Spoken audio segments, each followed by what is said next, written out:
2018년도 벌써 빠르게 지나서 12월 세 번째 주간 우리가 맞게 됐습니다. 지난 한 해도 쭉 회고해 보면 우리 사회 안에 참 우리 자신과 더불어서 또 교회가 특히 우리 사회와의 관계 안에서 참 걱정스럽다는 그와 같은 생각을 가질 때가 더러 많이 있습니다. 우선 기독교인들과 그리고 또 교회를 향한 시선이 그렇게 우호적이지 않아서 마음이 안타깝습니다. 그 이유를 표면적으로 얼른 보면 몇몇 두드러진 기독교 지도자들의 도덕적인 일탈이 매스컴을 통해서 큰 영향을 미친 것도 있을 겁니다. 그리고 또 매스컴을 통해서 보면 이따금씩 기독교인들의 공격적인 선교와 전도 방법을 아주 우스꽝스럽게 그렇게 표현한 경우도 들어보게 됩니다. 아마 일상적으로 우리 주변에 살고 있는 사람들은 주변에 교회가 있기 때문에 겪는 생활에서의 불편함을 호소하는 것과 같은 경우도 있을 테고, 어떤 사람들은 우리 지역에 예배당이 건축되지 않았으면 좋겠다, 집값 떨어질라 이렇게 생각하는 사람들도 들어 있습니다. 그런데 기독교에 대한 비우호적인 생각은 다른 배경도 있습니다.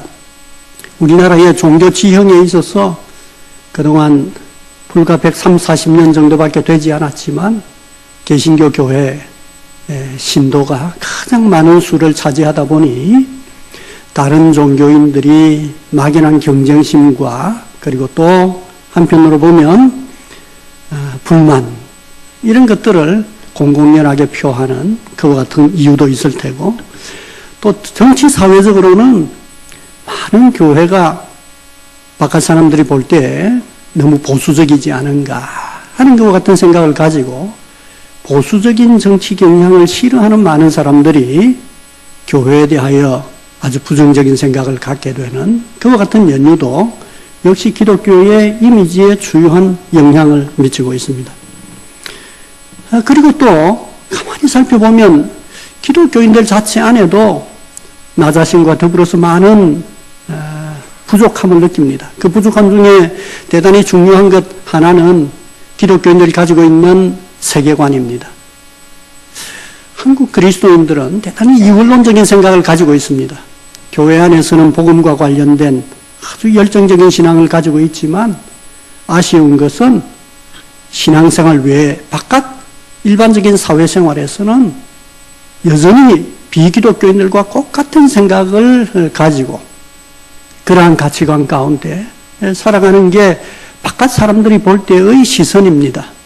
그러다 보니 당신들의 주장과 당신들이 실제로 생활하는 게 일치하지 않는 게 아닌가, 때에 따라서 위선적이다 이렇게 비아냥거리는 그와 같은 결과도 초래되고요. 더불어서 우리에게 신앙이 어느덧 우리 자신의 인격의 성숙을 가져오는 힘이 되지 못하고 우리의 신앙이 도구화되어서 너무 사업적인 방식으로 표현되고 있는 게 아닌가 하는 것과 같은 걱정도 들어 있는 것입니다. 그래서 그리스도인들이 기독교 신앙을 가졌기 때문에 더욱더 성숙하고 더욱더 매력적인 사람이 되기보다는 다른 사람들이 볼 때 그렇습니다. 다른 사람들이 볼 때 율법적이어서 비판은 잘하지만 성숙함을 잘 보여주지 못하는, 매력적인 사람이 되지 못하는 그와 같은 현실이 오늘날 한국교회 그리고 또 우리 사회 안에서 그리스도인들을 우호적으로 보지 않게 되는 그와 같은 주요한 이유가 아닌가 하는 생각을 갖게 되는 것입니다. 그래서 우리 한국교회는 또 그리스도인들은 우리의 영성과 더불어서 좀 더 인격적인 성숙이 정말 필요한 시점이 됐습니다. 이걸 잘 넘지 못하면 우리 사회 안에서 그리스도인들이 더 많아지기 어려운 그와 같은 형편이 되었습니다. 그래서 저는 올해 초부터 시작해서 몇 차례 한 달에 한 번쯤, 때에 따라서 두 달에 한 번쯤 설교를 할 때 의도적으로 이러한 인성에 초점을 맞춘 설교를 했습니다. 혹 기억하실는지 모르겠습니다. 그래서 따뜻한 사람, 혹은 겸손한 사람, 복 있는 사람, 일부러 그와 같은 주제로 쭉 설교를 해왔습니다. 그런데 오늘 설교의 제목이 뭡니까? 겸손한 사람입니다. 따뜻한 사람, 그리고 또 겸손한 사람이 날개와 같다면 경건한 사람은 심장과 같은 특성을 갖습니다. 장로교회의 가르침에 중요한 영향을 주었던 사람이 종교개혁자 요한 칼빈입니다. 그 요한 칼빈은 기독교 신앙이란 무엇인가? 기독교 신앙을 설명하고 있는 신학은 무엇인가? 가장 중요한 중심은 바로 경건이다. 그렇게 보았습니다. 경건이다. 종교라고 하는 게 하나님과 인간 사이의 관계를 의미한다고 하면 그 종교의 가장 중요한 중핵이 뭐냐? 인간과 하나님과의 관계 안에서 인간이 느낄 수밖에 없는, 경험할 수밖에 없는, 그리고 또한 인간이 그와 같이 그 마음으로 표현할 수밖에 없는 경건이다. 하나님을 경외하는 것, 경외감을 갖는 것, 경건이라고 하는 게 바로 경건의, 즉 기독교 종교의 중심이 된다. 그렇게 말했습니다. 그리스도인의 성품에 있어서 경건함이라고 하는 게 얼마나 중요한가 하는 건 칼빈과 같은 신학자뿐만 아니라 우리가 구약 성경부터 시작하여 신약 성경까지 쭉 훑어보면 정말 많이 강조되고 있는 부분입니다. 하나님의 백성의 가장 중요한 특성을 경건이라 그렇게 설명하고 있습니다. 오늘 우리는 사도행전 10장에서 이 경건과 관련하여 주목받을 만한 사람에 대한 얘기를 읽게 되었습니다. 여기 보면 이방인 백부장, 이방인 로마 군대의 장교였던 백부장을 2절에 보니까 경건한 사람이었다. 그가 경건하여 이렇게 표현되어 있는 것을 보게 됩니다. 그 사람을 한마디로 경건한 사람이라 그렇게 표현했습니다. 10장부터 11장까지 쭉 이어지는 그에 대한 모든 기록을 우리가 다 읽진 않았습니다. 그런데 아마 여기 앉아 계신 형제자매 많은 여러분들이 그 내용을 익숙하게 잘 알고 있을 것으로 생각을 합니다. 이 이방인이었던 사람이 어느 날 하나님 앞에 기도했는데 그 기도 시간에 천사가 그에게 찾아왔습니다. 가장 중요한 내용은 요바에 베드로가 있으니까 그를 불러서 말을 들으라 하는 게 천사의 음성이었습니다. 그래서 사람을 보내어 베드로를 초청하여 자기 집에 모셔왔습니다.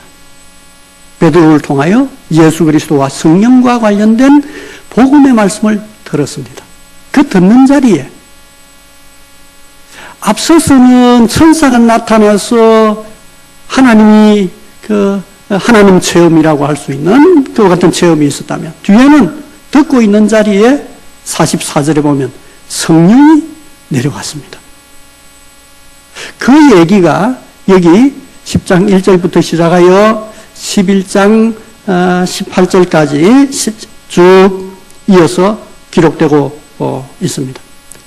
흥미로운 것은 2절에서도 고넬료를 경건한 사람이라고 표현했고 고넬료가 보낸 그의 부하들이 베드로를 만나서 얘기할 때도 우리를 보낸 고넬료는 의인이고 하나님을 경외하는 사람, 경건한 사람이고 온 유대 사람들로부터 칭찬을 받고 있는 사람입니다.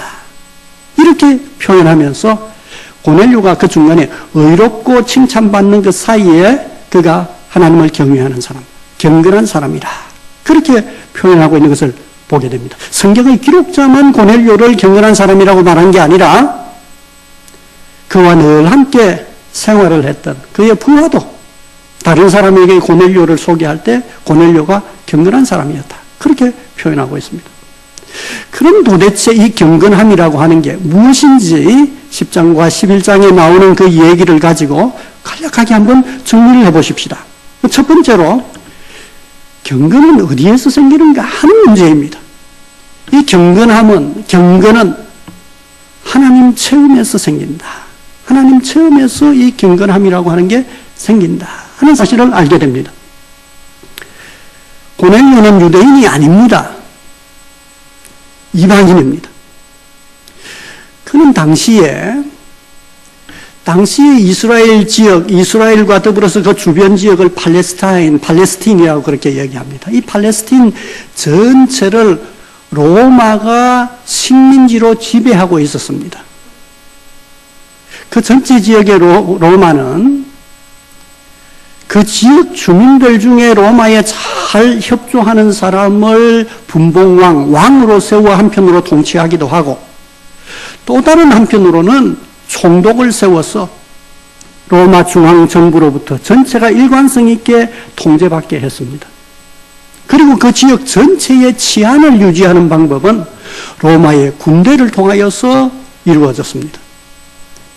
그래서 그 전체 지역에 로마 총독과 군대의 본부가 자리 잡고 있었던 지역이 바로 가이사랴입니다.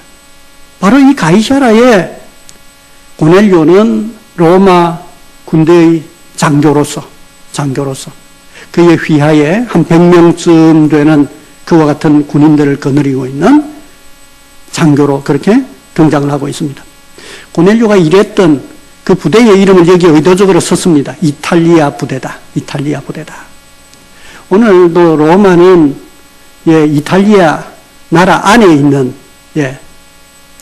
수도이면서 또한 동시에 로마 가톨릭의 또 지역으로서 바티칸이 별도로 있는 그와 같은 지형적인 내용을 여러분들이 잘 알 겁니다. 이탈리아 부대다. 이 말 자체가 이게 혹시나 본부 부대가 아닌가 하는 것 같은 생각을 갖게 합니다. 얼른 생각하면 이 고넬료는 경건한 사람이 될 만한 사회적인 조건이 아닙니다. 그렇지 않습니까? 이방인이고 식민지로 지배하는 로마 군인입니다. 그가 여호와 하나님, 속국으로 있는 이스라엘 사람들이 섬기는 야훼 하나님, 여호와 하나님을 섬기는 경건한 사람이라고 하는 게 좀 이질적이지 않습니까? 이질적입니다. 그가 스스로 종교인이 되었다고 하는 것도 이질적이지만 더 흥미로운 것은 여러분 한번 2절을 보십시오. 그가 보통 종교적인 사람이 아닙니다. 그가 경건하여 온 지방과 더불어 하나님을 경외하며 그의 가족과 그의 휘하에 있는 사람들과 함께 하나님을 경외했던 것 같습니다. 백성을 많이 구제하고 하나님께 항상 기도하더니, 끝부분에 항상 기도하더니 이렇게 표현되어 있는데, 이 말은 성경적인 맥락에서는 24시간 기도한다 그 말이라기보다는 정해져 있는 기도 시간에 규칙적으로 기도했다 그 표현인데요. 기도했습니다. 자신만 경건한 사람이 된 게 아니고 온 집안 사람들과 더불어서 종교적인 사람이 됐고, 그리고 또한 규칙적으로 늘 항상 기도하는 사람이 되었다 그렇게 표현하고 있습니다.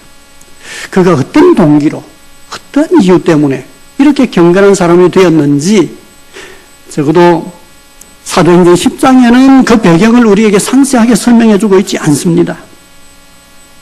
그래서 우리는 단지 추정할 수 있을 뿐인데, 이 사람이 어떠한 경로로 하나님을 경외하는 사람이 되었을까? 사회적인 조건은 전혀 어울리지 않는 사람인데 하는 생각을 가지게 됩니다. 그가 팔레스틴에 있으면서 당시에는 직업이 다양하지 않았기 때문에 로마 통치 시기에는 군인들의 장교가 된다고 하는 것은 굉장한 엘리트 계급에 속했습니다. 오늘날은 군인뿐만 아니라 사회 각 영역에서 다양한 직업이 있기 때문에 그 사회 엘리트들이 여러 분야에 다 섞여 있습니다만, 당시 때는 그와 같은 시절이 아니었고요. 군인의 장교가 된다고 하는 것은 아주 의미 있는 사회적인 지위를 뜻하는 그와 같은 시기였습니다. 그런데 이 사람이 어떤 이유로 유대인들의 종교에 귀를 했겠습니까? 여기서 일하다 보니까 유대인들의 문화가 로마의 문화보다도 더 탁월했기 때문이겠습니까? 그렇지 않습니다. 유대인들을 로마 사람들보다도 더 존중했기 때문이겠습니까? 그건 설명이 더 되지 않습니다. 혹은 자기가 일하는 지역에 유대인들이 절대 다수였기 때문에 유대인들의 마음을 사기 위해서 그 종교인이 되었겠습니까? 그것도 별로 다른 여러 로마의 지도자들과 비교할 때 어울리는 표현이 되지 않습니다. 그가 하나님을 경외하는 사람이 되었다고 하는 것은 이 이유밖에 없습니다. 그에게 특별한 종교적인 체험이 있었다 하는 것 외에는 다른 말로 설명할 수 있는 방법이 없습니다. 물론 이 특별한 종교적인 체험이라고 하는 게 꼭 초자연적인 체험을 뜻하는 바는 아닙니다. 그러나 아마 그가 성전, 하나님의 백성들이 함께 모여서 하나님의 성전에서 예배하는 그 광경을 보고 깊은 감동을 받았을 수도 있습니다.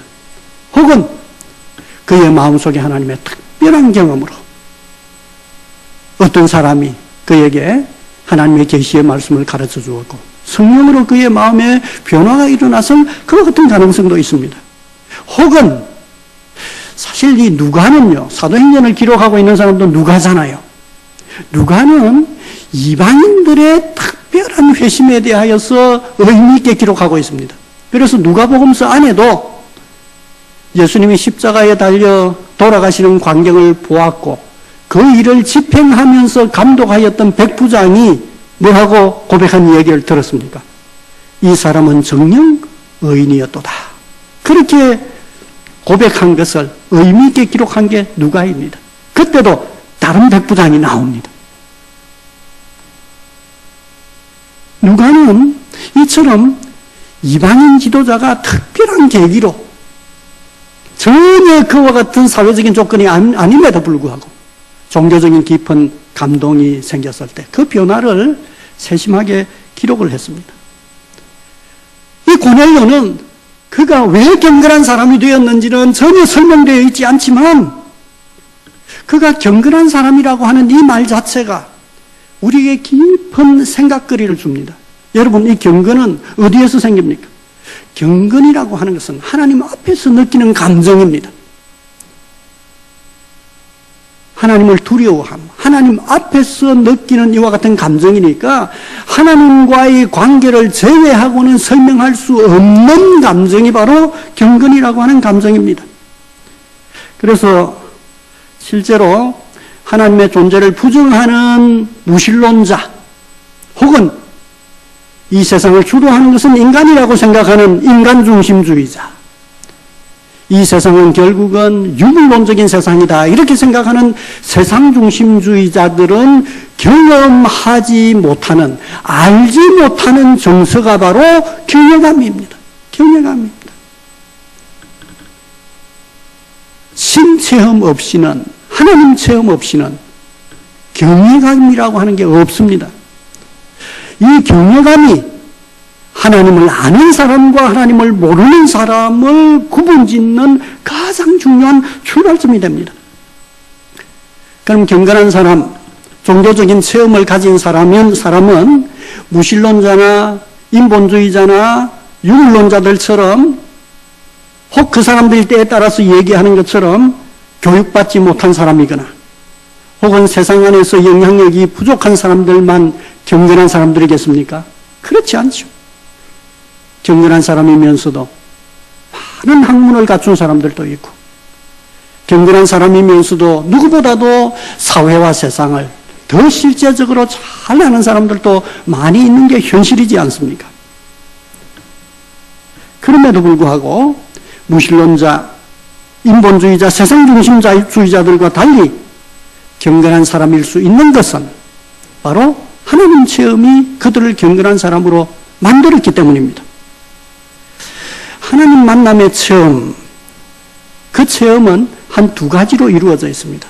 그 첫 번째는 무엇인가 하면 하나님 존재 앞에 서게 됐을 때 내가 하나님을 만났다고 할 때 우리의 마음속에 강렬한 두려움의 감정이 생깁니다. 자기 자신을 직면하신 그 하나님이 너무 거룩한 분이고 그 하나님이 너무 나 자신보다도 위대한 분, 큰 분이라고 하는 사실을 직감합니다. 그분이 너무 거룩하고 그분이 너무 큰 분이다 하는 것을 직감하는 동시에 자신을 향해서 어떤 생각이 듭니까? 나는 너무나도 초라한 사람이고 나는 바로 죄인이다 하는 것 같은 감정이 직감적으로 마음속에 찾아오는 것입니다. 그래서 10장 2절에서 그가 하나님을 경외했다, 하나님을 두려워했다 그렇게 표현하고 있습니다. 이러한 감정적 체험은 성경에 아주 흔합니다.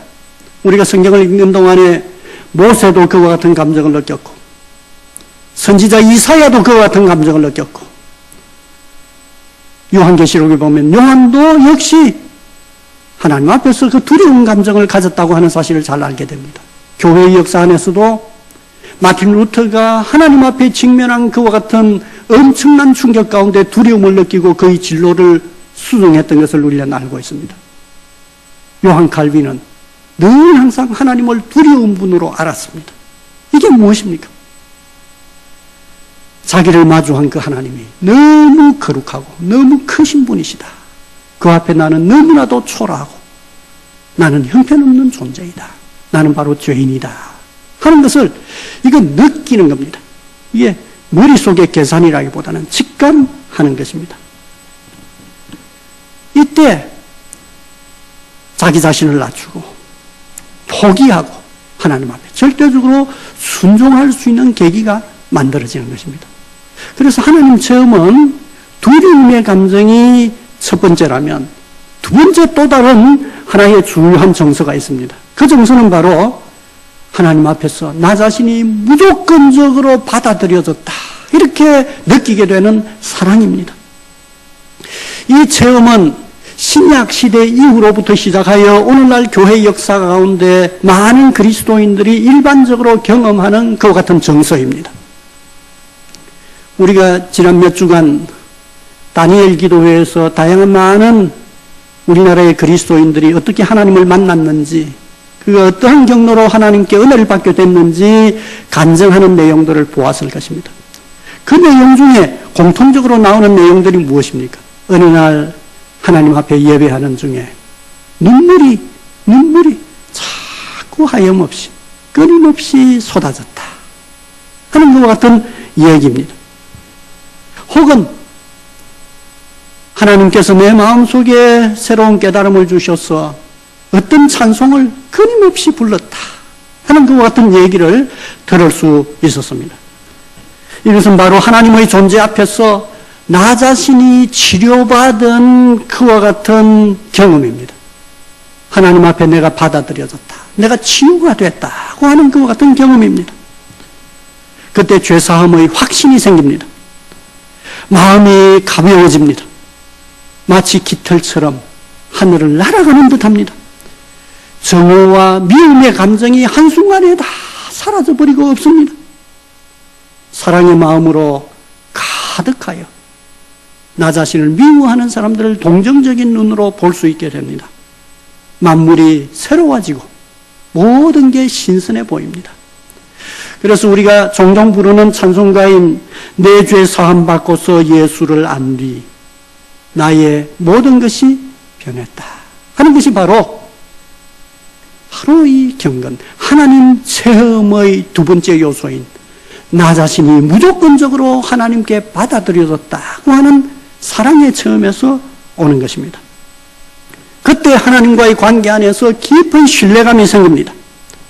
여기에서 하나님을 향한 적극적인 사랑과 충성의 결심이 일어납니다. 이처럼 하나님 만남의 체험은 사실 말로 설명하는 게 충분하지 않습니다. 왜 그렇습니까? 하나님은 영이시기 때문에 그렇습니다. 말로 충분히 설명할 수 없습니다. 그러나 하나님을 직면하는 순간, 하나님을 만나는 순간 나 자신의 영은 내가 하나님을 만났다 하는 것을 압니다. 그 체험 이후에야 비로소 나는 하나님의 말씀을 믿을 수 있게 됩니다.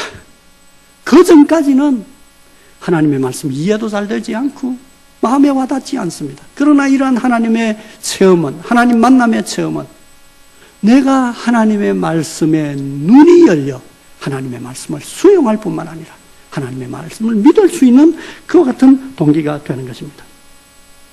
우리가 하나님의 말씀을 믿는 것은 우리의 경험 세계에서 경험하는 많은 것들의 추론 작업, 사고적인 작용을 통하여서 아는 것에서 비롯된 게 아닙니다. 우리가 하나님의 말씀을 또 하나님을 믿게 되는 것은 바로 직관적으로 믿고 알게 되는 것입니다. 이것은 바로 하나님 만남의 체험.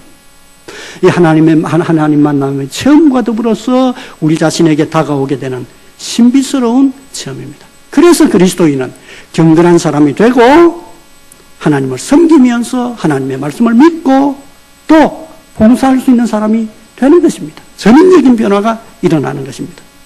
이게 첫 번째로 경건이라고 하는 것은 하나님 만남 체험에서 온다 하는 것을 우리에게 깨닫게 하는 것입니다.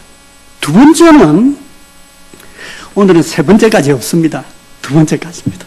두 번째는 하나님 체험은 기도와 봉사와 말씀 듣기의 과정에서 옵니다. 어디에서 오는가? 하나님 체험은 기도, 봉사, 말씀 듣기의 과정에서 옵니다. 경건함을 촉발하게 만드는 하나님의 체험은 일상적인 현상, 일상적인 법칙이 아닙니다.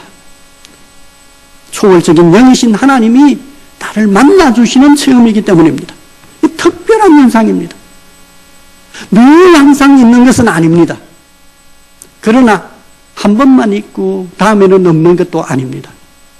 왜냐하면 강렬한 특별한 체험이지만 하나님께서 우리에게 구원하시는 은혜를 베푸시려고 하는 의도 가운데 우리를 만나주셨다고 하면 우리의 마음에 그분의 영인 성령이 내주하십니다. 더불어서 그 마음에 성령이 내주하시는 성도들의 공동체, 교회가 함께 모여 하나님을 예배할 때 하나님의 성령은 나 자신 개인뿐만 아니라 공동체 안에 하나님 체험이 우리에게 있다, 가까이 있다고 하는 그와 같은 사실을 깨닫게 만들어주기 때문입니다. 우리가 고넬료가 어떤 동기에서 경건한 사람이 됐는지는 잘 모른다고 했습니다. 그럼에도 불구하고 하나님 체험이 그를 경건한 사람으로 만들었다고 하는 얘기를 했습니다. 그런데 오늘 하나님의 말씀을 찬찬히 읽어보면 하나님 체험은 고넬료에게 더욱더 명확해집니다. 무엇을 통하여?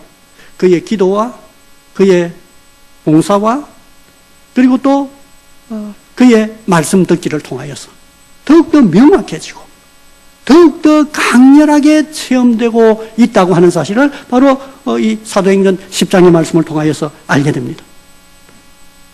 그가 체험한 것은 첫 번째 기도입니다. 오늘 10장 2절에 보면 그가 하나님께 항상 기도하더니 이렇게 기록되어 있습니다. 그가 기도했습니다. 기도 시간에 기도하고 있었는데 그 기도 시간은 오후 3시 기도 시간이었습니다. 생생한 환상을 보게 되었습니다.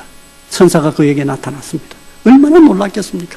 빛나는 옷을 입은 한 사람이 그에게 나타났습니다. 그리고는 그 천사가 이렇게 말합니다. 너의 기도가, 내 기도가 구제 딱 관로치기 해두고 내 기도 관로치고 가. 하나님 앞에 상달되어 기억하신 바가 되었다. 천사가 그렇게 말해주는 것입니다. 내가 이렇게 너에게 찾아온 것은 너의 기도가 응답되었기 때문이다.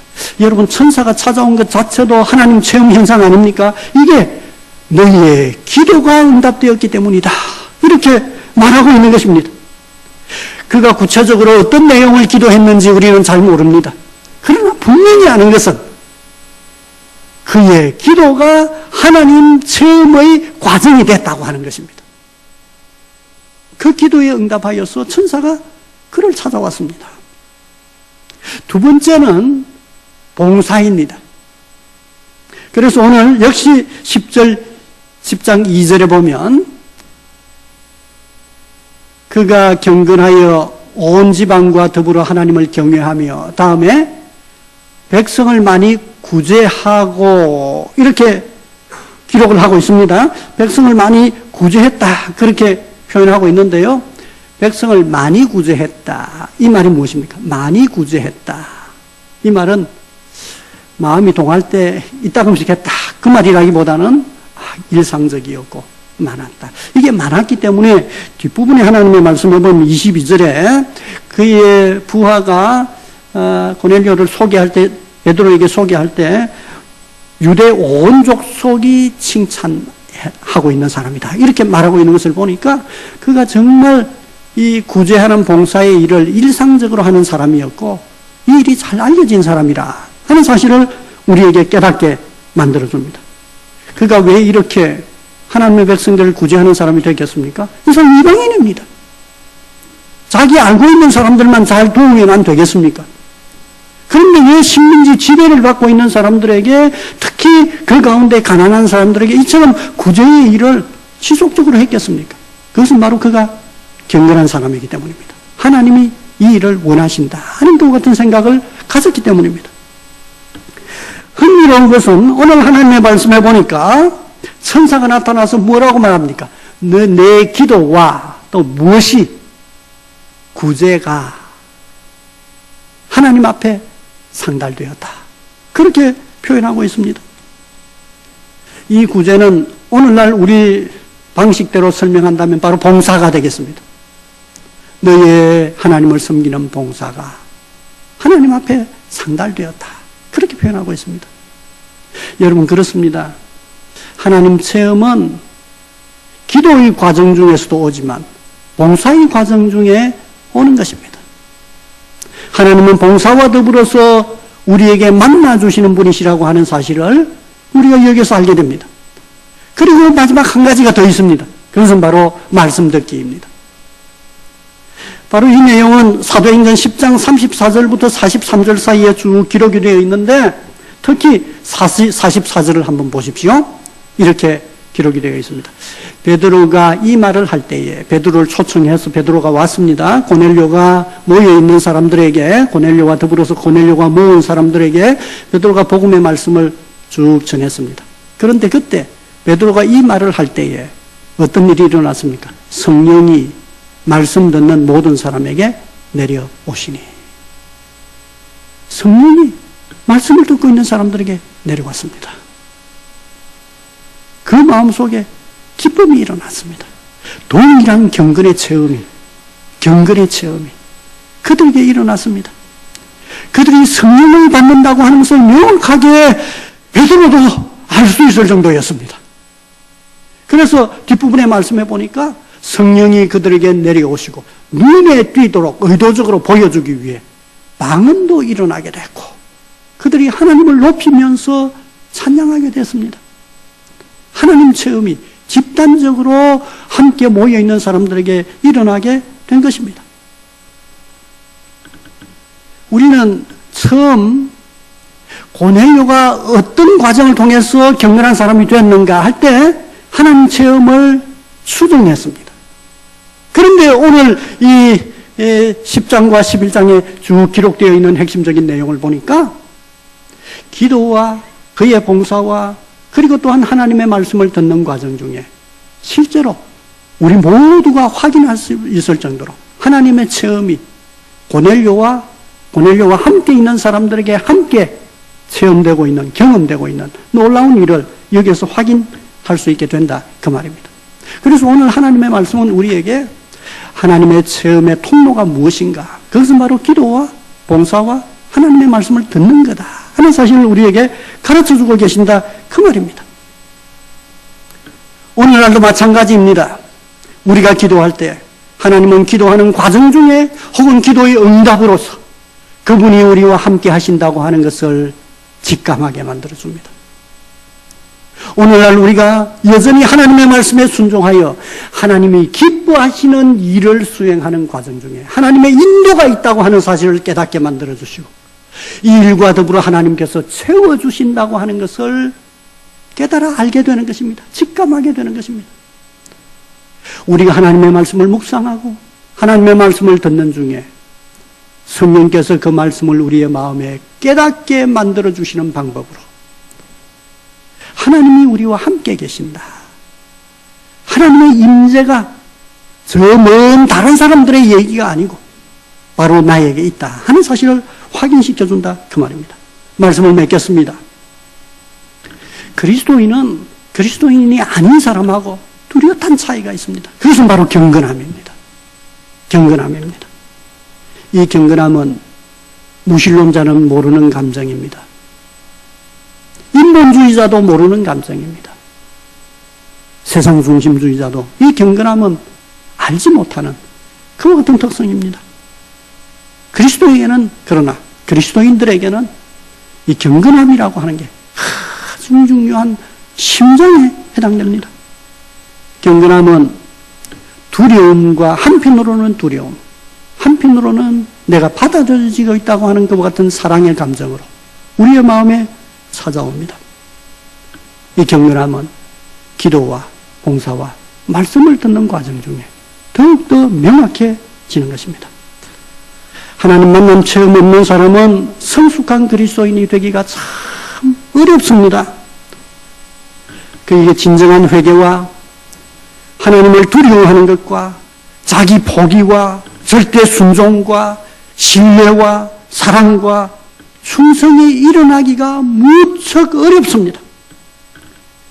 이전에 이와 같은 체험이 있는 사람이라고 해도 종종 부족함에 떨어질 수밖에 없다고 하면, 아예 이러한 체험이 없다면 어떻게 하나님 앞에서 이 두려움과 사랑을 알 수 있겠습니까? 하나님 체험 없이 확신과 헌신에 이룰 수 없는 게 분명합니다. 그리스도인을 움직이는 힘이 바로 경건입니다. 경건입니다. 나 자신의 삶에서 하나님의 체험이 현실적으로 나에게 와 있는가? 나의 기도 속에 하나님의 체험이 있는가? 나의 봉사일 속에 하나님의 체험이 있는가? 혹은 내가 말씀을 듣고 말씀을 묵상하는 가운데 하나님의 체험이 있는가 하는 게 항상 이 경건과 함께 가는 것입니다. 우리의 마음에 경건의 감정이 충일해야 우리가 그리스도인다운 사람들이 됩니다. 이 경건의 마음이 우리의 마음을 가득 채워야 우리가 기독교적인 성숙한 인성을 가질 수 있게 됩니다. 이 경건이 바로 우리의 심장입니다. 모든 피를 돌게 하는 힘입니다. 이 경건이 바로 발전소와 같은 것입니다.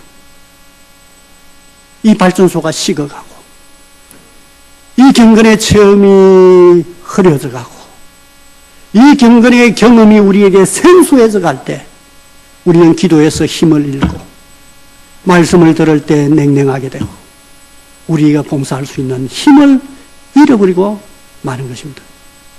저 자신과 더불어 여러분, 성도 여러분, 여러분들의 현실적인 삶이 어떠합니까? 여러분 마음속에 하나님 체험이 가까이 있습니까?